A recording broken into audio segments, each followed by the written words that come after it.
Aloha, I'm Desmond Hakias. I'm the host of Healing with Aloha Podcast located on the island of Kauai.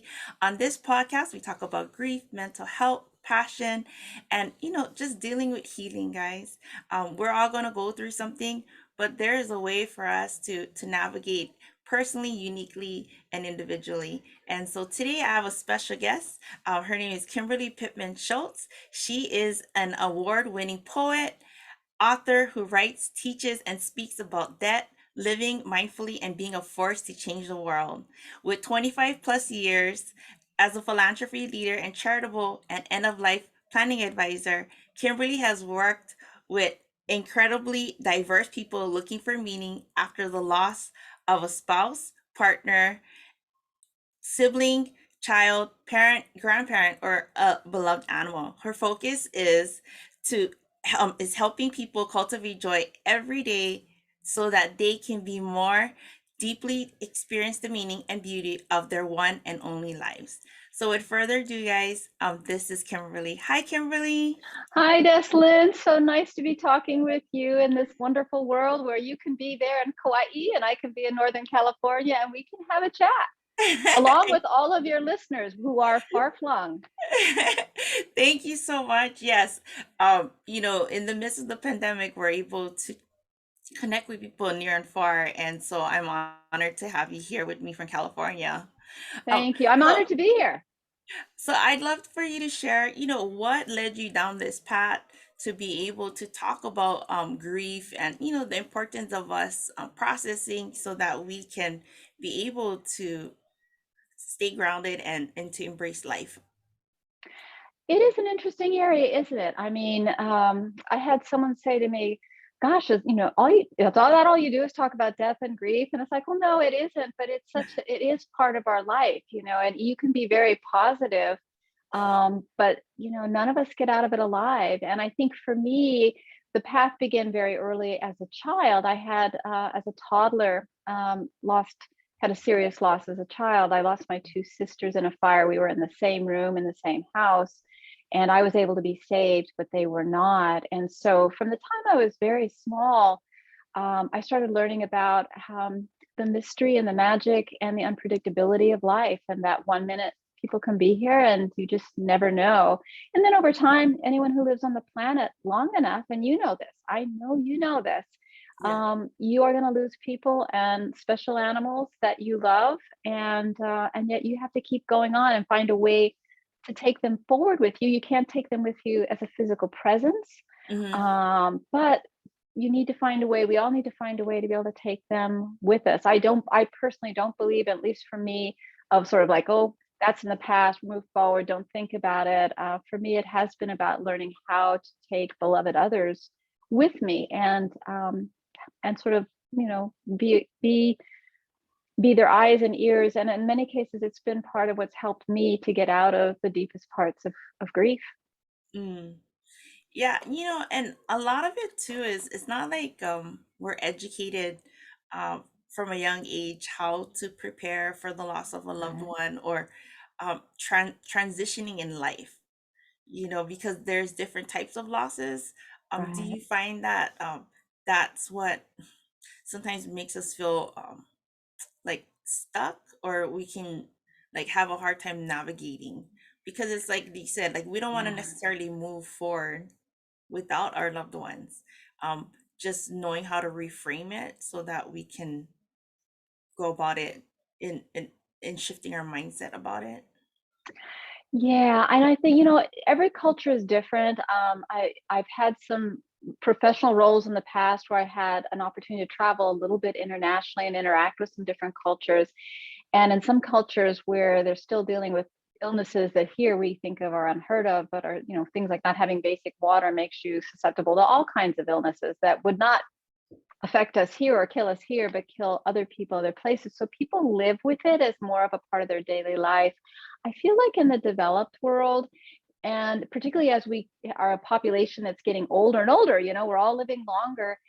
There is this tendency to sort of, no one wants to dwell on it, but to just feel like that, I don't want to think about that. And I think people can feel uncomfortable. I was talking with a client the other day who said, I just can't talk about this with certain people. And, why do you think that is? And, it depends on the person. Mm, But it's hard to watch other people suffer. So if someone's grieving, it can be hard to be that witness. Sometimes we want to fix people. And when we're grieving, often it's not being fixed. We just need someone to hear us and be with us and feel supported and loved through it. Um, and I think it's uncomfortable because when we, in the book, one of the things I wrote about in my book was that when someone dies, it's as if there's really three deaths, because we've not only lost that person that we love, there was a relationship, which is almost like the third person, that person, us, and then this relationship that's now broken and severed by death. And mm, then we can't help reflecting on our own death. So whenever someone's grieving, I think that comes into it, not a logical. No one's sitting there thinking, oh, I'm not going to do it for these reasons. I'm not going to be supportive for those reasons. But at a very subliminal level, it is a big reminder, wow, we're not going to be around forever. And I just think it's very hard for people to open that door and being able to just acknowledge it and live with it as let's face it, it's one of the most, birth and death are the most fundamental aspects of our life. lives. Hmm. Yeah, and like you said, we're not gonna escape alive.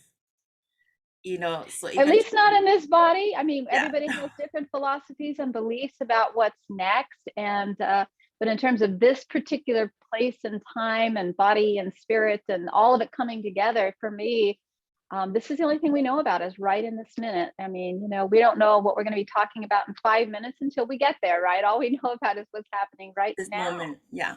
Why do you find it's healing when people are able to communicate their grief? Because for so long it can feel like taboo, and for us to be quiet about what we're going through. Yeah. um how do you find that it's healing for people? Because you've been in this field for 25 years, and do you see a difference when people can feel freedom in being able to express? Yeah, and it's actually a much more complicated question. It Oh. sounds like such a simple question, but it actually, well, it is because people do grieve. We were talking a little bit before we jumped on this podcast conversation, that everybody is so different, and I know even within that, to me, there's sort of three broad types of grievers. One type of griever is and I'm an animal person, so I tend to think in animal terms. So I call them the bears, and they're the people that want to just go in a corner and cocoon and huddle and go in their cave and just sort of, be away from people for a while. And then there's what I call the hummingbirds, and they are just, I'm going to go, go, go, and I'm going to try to outrace my grief, and I'm not going to pause to let it hit me. And then there's what I call the chameleon griever, and they're sort of a blended griever where in some circumstances, they may do fine at work, or they may do fine in social settings and stay really busy. And then when they're on their own, they may go in the cave and be on their own, or they may adapt their grieving to sort of please or accommodate the people around them.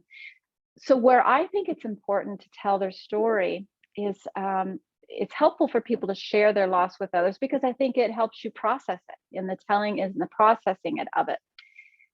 At the same time, one of the things I talk about in my book is sort of a step one in grieving is to tell your loss story to yourself. Mm, Whether or not sometimes we feel like we've told the story so many times, oh, Kimberly, what happened, and you tell it to this person, that person. Other times, we just say, I don't feel comfortable. I don't think I'm going to share. I'm just going to say I'm fine and move on. And I just don't want to go there. I'm afraid I'm going to break down. Everybody's different. Regardless of which modality, though, often when we have told our story, we've told it so many different ways, but we haven't really often told it to ourselves. So when you're telling the story, it does help you process what you do. Sometimes we have missing pieces in our story.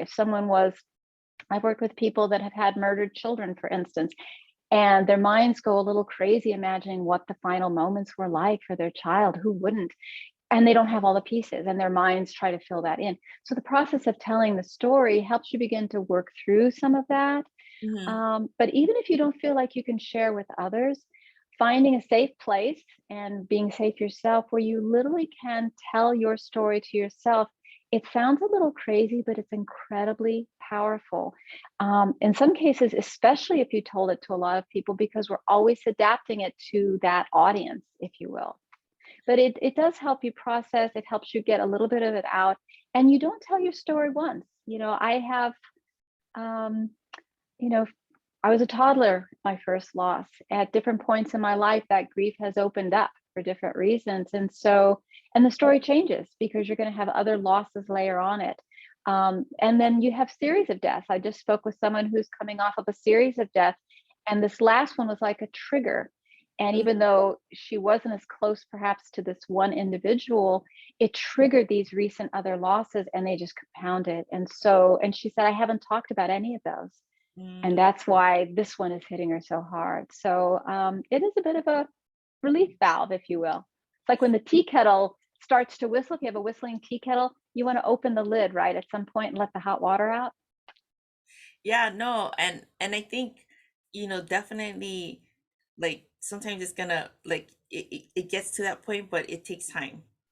Like everybody has like so many levels that they can handle and they can hold in, and then Absolutely. they're gonna have that moment when, and hopefully that when we or people share, that they'll be met with empathy and compassion. Yeah, and that's the other side of the story, right? I mean, I think sometimes people feel very supportive, but people just literally gather around and are there and a very loving, supportive, even if they don't understand, the depth or the degree of grief that a person's experiencing or how they're reacting to their loss. They're there for them, right? And then you have other people that really they don't have anyone around them, and we saw this a lot during, you know, 2 years of pandemic, where we talk about socially distanced living, but what's really been hard is socially distanced dying, where particularly early on in the pandemic, people are saying, and their parent or grandparent may not have been passing due to COVID, but maybe to something else, just in the mix of all of this, right?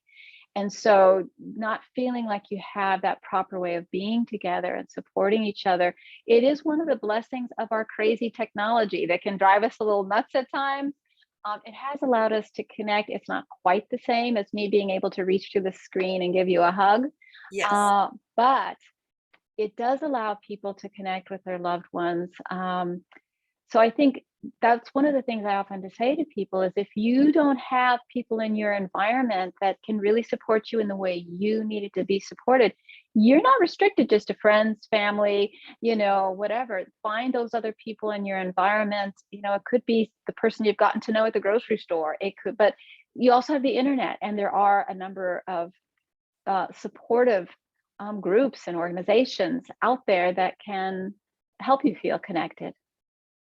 Yeah, and I think it's like you said, like sometimes it's gonna go beyond the common circle of people we're already involved in, and everybody processes differently, and if they're not ready to, it's not that the person who needs help to move to to move forward, not necessarily move forward, but like to be able to understand Right. um that it's okay, that there's nothing's wrong with you. It's just sometimes other people are just not ready. They don't have the emotional, mental um capacity to deal with it, because maybe they haven't dealt with their own grief, Right. and sometimes they feel guilty or they feel bad for you, but then touching someone else's grief would make them have to go there, and they're just not ready. Oh, I couldn't agree more, this one. I really couldn't agree more. I think because most people, unless you're very young and you haven't lost a grandparent or a pet, most people have been through something. And, how they've handled it can be triggered when they're seeing other people grieve. Um, so that's a really important point to get, in terms of what that relationship can be in a grief process. One of the things I know that you do talk about, and I wanted to touch upon, was about grieving the loss of a pet. Can you Yes. explain that? Because it's not often that I come across people who talks about this, and I know that this is important. Can you share more about this? Oh, I'd love to share more about it because I think it is an area where people can get really misunderstood and feel very isolated in their grief. I mean, you said something when you were talking a few minutes ago about, people feeling guilty. I mean, I can't tell you, first of all, any type of grief, how sometimes people wondering if they're grieving wrong. I've had people reach out to me and say, you know, my whoever their loved one was died 2 weeks ago and I'm still in this really bad place. I'm like, 2 weeks ago, I feel like, I mean, I almost want to say, honey, you're just getting started. But that's because we have this idea that there is a right and a wrong way to grieve. Well, when it comes to the loss of a companion animal, and that could be a dog, a cat, people have long relationships with birds. I have friends that have a bird named Sunny who's in his 30s, and they have an estate plan because their bird may outlive them, right? There's all kinds of relationships that we have with our animals, and whether you're talking about animals or people, Deslin, one of the things that often gets missed, including even sometimes with therapists and counselors, is the dailiness of those relationships. So often our companion animals are with us. They love us unconditionally. They don't care if our hair looks great. They don't care if we kind of True. screwed up today, or we didn't do something, or the house is a mess, or whatever the case may be. And we have these little rituals that we have with them. And I know when I've lost several animals over my lifetime that I still miss. And that we just had a certain little ritual that we did. I'd flip my hair over to brush it from behind. And I had a cat that used to slide up under and just look at me from below. And then I'd rub his belly. So now there's not a single time when I don't go to brush my hair that I don't think about him. So so there's the dailiness of it that gets lost. And that's why some losses that you would think, why would that loss hit you so badly? Well, part of it is because you've got now these gaps in your days that used to be filled with this connection, whether it was physically doing something with them, or that was a time you thought about them or called them. And then you add in pets, and I once had a person, well, more than once say, well, it was just a dog, you can get another. And honestly, you wouldn't say that if it was somebody's wife or their brother-in-law or their child, you just wouldn't. And it is a living being, so people get connected. So people feel more isolated around the loss of a pet, and I think it's even more important for people. And so they become really vulnerable. You talked early on about comfort level in sharing the losses. I think often people really suffer in silence with the loss of a beloved companion animal because they don't feel safe talking with someone else, or they're going to be made fun of. And it comes up with people who work. I mean, there have been times when I was losing my last two cats died of cancer, where I really felt like I need to take time off just at the end to care for them because I knew I was going to lose them soon. And you're like, do I tell them I'm taking time off to deal with a dying cat? Or do I You say said need I've got time a off. fel Yeah. yeah, or I have a relative, now in my case, A my people knew furry, a me, furry, they just yeah. so I think in that case, I definitely feel like, that's a really special case that people should really, and I don't want to should on anybody. I hate that word. It's not good to Yeah. should on anyone, but I just feel like we all could be a little bit more compassionate when someone's going through the loss of an animal, because it may affect them as deeply. Or even I had someone I talked with last year who had lost her father, who was elderly, and a dog, a rescue dog that had been with her within a few weeks of each other. And she said, I feel really awful because I love my father and I miss him, of course, but he was elderly, and this dog I had rescued, I brought it back to health. It was doing fine. And then it just got something and died fairly suddenly. She was actually grieving the dog more and then feeling really guilty about it. And well, the dog was part of her life, and it wasn't sort of its time, so our minds and our hearts and our spirits, they don't go by logic. Yeah. I agree. And I think like what you're explaining, a lot of it is, when you have a companion, your pet, it's ritual. There's nuances in your day, and they're involved in your day that a, a human being wouldn't do, to like their ability to know your needs, and nurture you in that way. I think that's what makes it special. Oh, And it does. Yeah. And I've done a lot of work with charitable end of life planning. So I work with a lot of older people where their kids and grandkids may live far away. and their animals literally are their lifeline. They're part of, I mean, knowing that they need to get up and feed them or walk them, it's literally part of what keeps some people going. And I've known people who've lost a spouse and who have said, if I didn't have this, dog or cat or bird or, there's all kinds of other, I've known someone that had a snake, pet snake, that they really wouldn't be able to go on because you also have a responsibility, Mhm. to those animals. And I know, if I wake up in the morning and my cat's not on top of me, I'll start to wonder, like, where is he? And I can't imagine starting the morning without putting down two bowls of food and hearing my two kittens, technically cats now, going nom, nom, nom, nom, nom, kind of lapping up that food. I mean, just the sound of it is part of what connects me to my own life. Mhm. Yeah, and I think it's important though because like I feel like people do need to understand that this is something that we need to acknowledge. Because not everybody is in like a big family or in a family or Yeah. in a relationship. They could be single and then that is their number one relationship, is with their companion pet. Oh, absolutely. Early in my career, very early in my career, I worked with the UC Davis School of Veterinary Medicine, and it started the very first pet loss support hotline.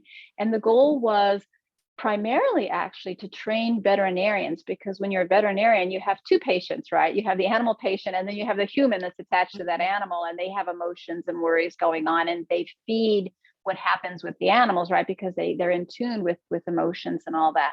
But it was also a service for people who had lost their companion animals to be able to call in. And when the person that I worked with at the veterinary school who came out of a social work background started this program, I mean, it just blew up literally because the need was so great. It was a great resource for veterinarians because the students would actually take those calls and learn how to. So it was a great way of teaching veterinarians about the human side of all of this. Mm, And at the same time, people had someone to talk to who knew about animals and who, sometimes there's a lot of guilt. Did I, I just, the animal was suffering and we made the decision to let them go. Was it too soon? I mean, there's all that kind of thing that goes on with people. And so, um, there's just no shortage of a need to be supportive and loving to people who are missing their best friend in some cases. I think that's amazing that they did that for the students that were going to become veterinarians to be able to have the human Yeah. side of it because it's easy, like you said, there's two patients and it's easy to just focus on the animal and not realize that the love of the human to the animal is, it's so much more than just Yeah. that, Oh, and be definitely. respectful of that so that it doesn't like, okay, you can get a new one. Exactly. No, exactly. And everybody comes, like I said, everybody comes to it a little bit differently, but it was very powerful. I don't know if the school still does that, but at the time there was nothing like that out there. And I worked with the founder to help raise funds for it, so that we could support the hotline and some resources and be able to support the student learning and all that. But it was very powerful. It was powerful to students. It was powerful for the human family members, if you will. Yeah, and I think that probably helped them with the grieving if in a sense that, it was end of life for their pet, that to know that the veterinarian had that kind of empathy for them, you know. It is. It is. I'm working with someone right now, and that's one of the things that's part of her as part of her grief is just not feeling support from her veterinarian through this dog's, health and passing process, and that trust, that sort of bond that she wanted to have. And so, it's an aspect that I think the veterinary community is really well aware of now. But sometimes there are a few old school veterinarians out there that's just like, well, it is an animal, but I figure, yeah, so are humans. That's kind of Right. where I come from a little bit.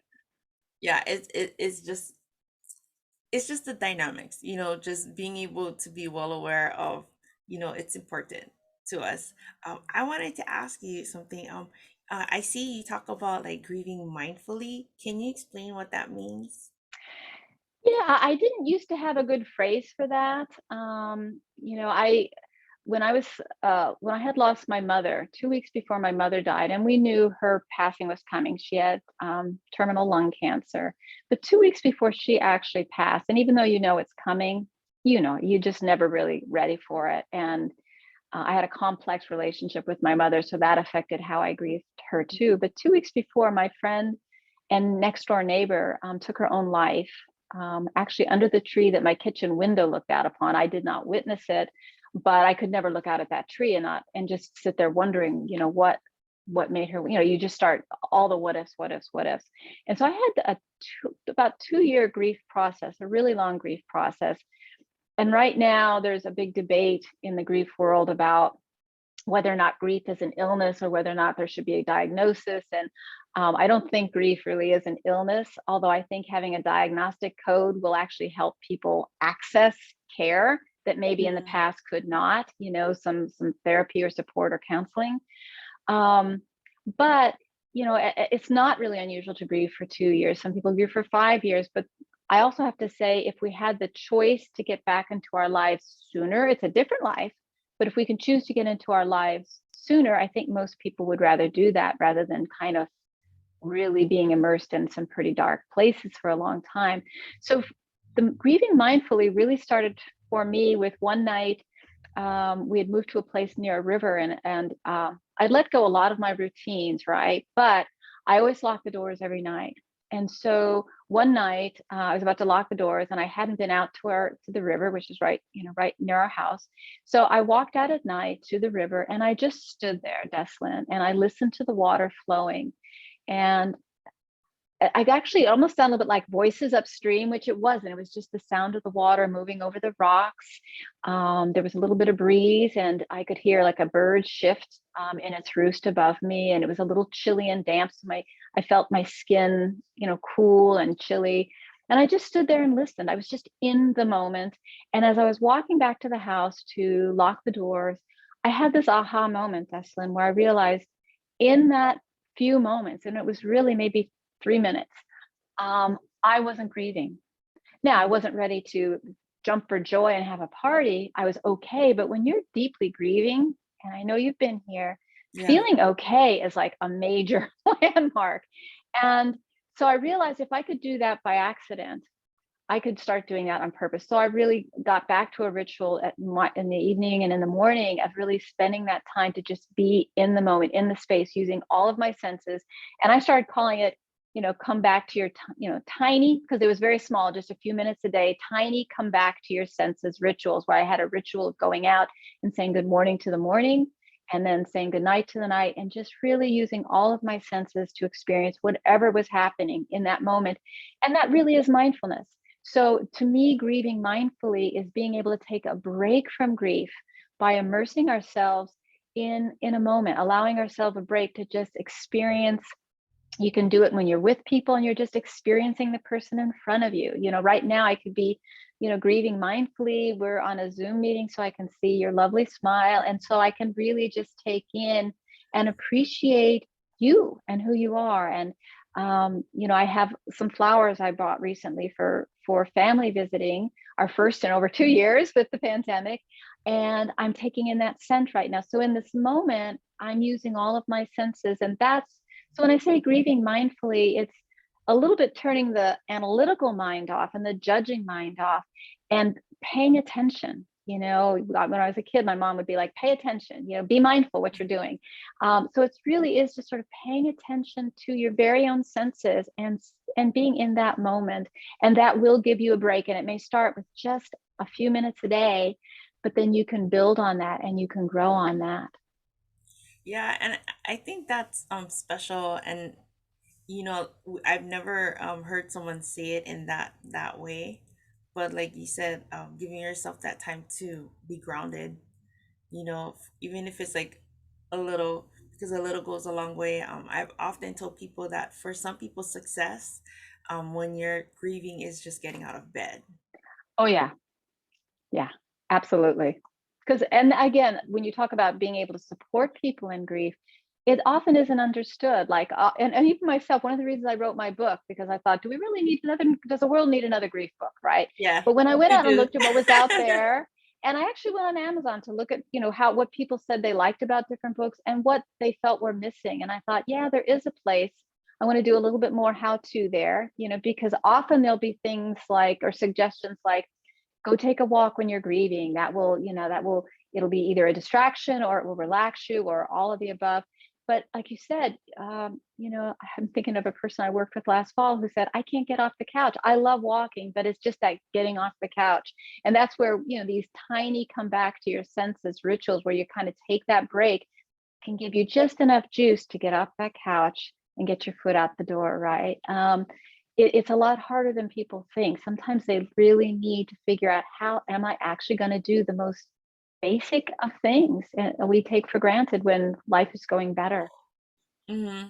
Yeah, and even if it's like committing to like 3 minutes or 5 minutes, I think the idea of 20 minutes or 30 minutes can be overwhelming, Oh, and so I yeah. think the way you explain it, like tiny, like, it's like it's progress and it's something, and I think that's what we need to focus on, is like it's baby steps It for is baby us. steps.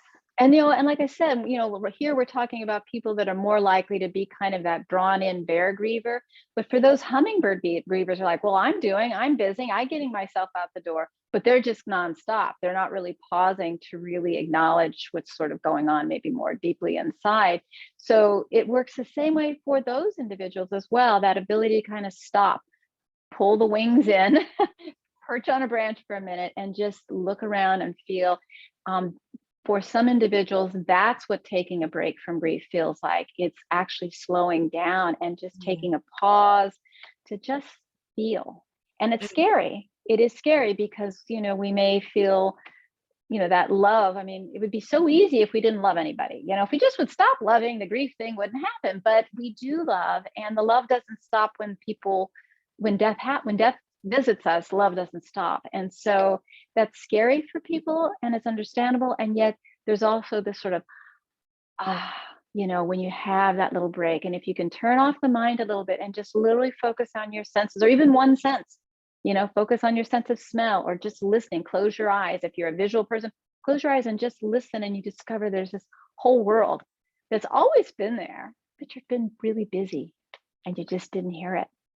Yeah, we can get inundated with all the noise and the distractions, Yes. in the world, and just living day to day, or if you have a family and you're taking care of your children or your partners Right. and whatnot, and so just giving that. Can you tell us a little bit what people can expect with your book, Grieving Us? Oh, yes. Yeah. So my book has been out about a year, and I've been really humbled by it. When you put your book out there,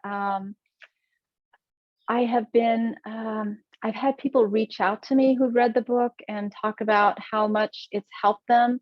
So what my book is about is I try to use a combination of storytelling. So without, keep changing details of people's lives and particular losses. I want to protect everybody's privacy, but I've worked with so many people over the years in so many different contexts, and I've learned so much from them and had some wonderful conversations. So some of it's storytelling about how people have dealt with grief and demonstrate sort of where things can get broken, when you lose somebody, those daily, like I said, the dailiness. Love is a habit, and when that person is out of your day, you get these breaks in your daily routine that can become grief holes. You can just fall right into those moments, and if you don't learn to bridge them right in some other new way.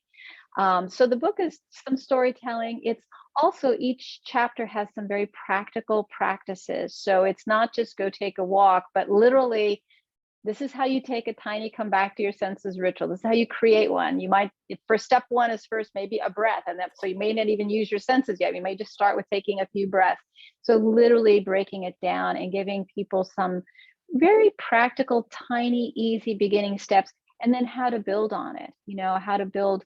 Many times when we're grieving, we stop doing the things that we love, or if we did things that we love, we did with the person or the animal that we lost, we don't want to do those things. So sometimes it means we need to find other things to do. And it may be going back and discovering things we used to love. I tell the story of a woman who I won't go into the whole story of her loss, but at this later stage in life, having lost her son, and really just didn't want to get out of bed, and took a break from work for a while.